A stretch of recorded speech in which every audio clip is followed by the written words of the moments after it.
Aloha, Maui Prep Pueo. This is Christopher showing you Loom. I'm using Screencast-O-Matic, which in the free version doesn't let you do a couple things like record the audio from the computer itself, just the narration that I'm doing right now. It also seems slower. It's bogging down my computer, so I may have trouble. I'm going to use it to record Loom. I can't record Loom using Loom, so I have to use a third or second program to do that. I have Loom installed two ways. I've got the extension in Chrome. Looks like this. I can do screen and camera, screen only, or camera only. This is free. There's no limit, no time limit. All features are available. I can move myself around the screen. I can change the size. I can use it on a Chromebook because it's an extension I can use on any device. I'm not going to use this, but I will use the downloaded Loom. So there's a second version. Let me look for that. And this is where I run into problems because I'm already running video and I'm trying to run video and it just seems to bog down with the two going at the same time. Similar look, my controls to stop are on the side. I can tell I've got a microphone working. This is taking a while to load up my video here. In fact, I don't see in my video going in Screencast-O-Matic. Oh well.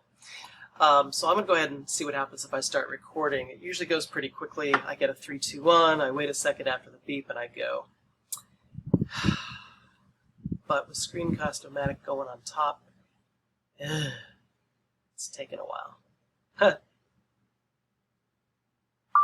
Alright, so here I am recording in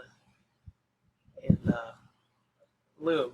Recording what I'm recording in Loom with not Zoom, with Screencast-O-Matic. So I would navigate through and talk about my classes and so forth. I would then, when I'm done, either trash it if it's no good, pause it if I need to sneeze or take a break but want to keep recording after, restart if I just want to just get going again. I'm going to stop recording. I'm happy with it. And there's my recording up in Loom.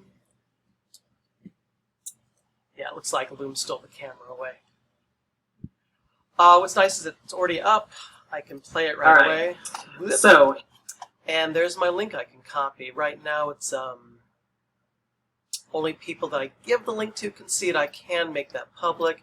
There is some editing. I can download the video as a standalone video if I want to. I can duplicate it. I can share it with people. And there is some basic editing that I can do as well. So that's it for Loom. That's what I've been doing mostly. I've not really used Screencast-O-Matic, but I will record Screencast-O-Matic using Loom just to give the flip side. Alright, there it is.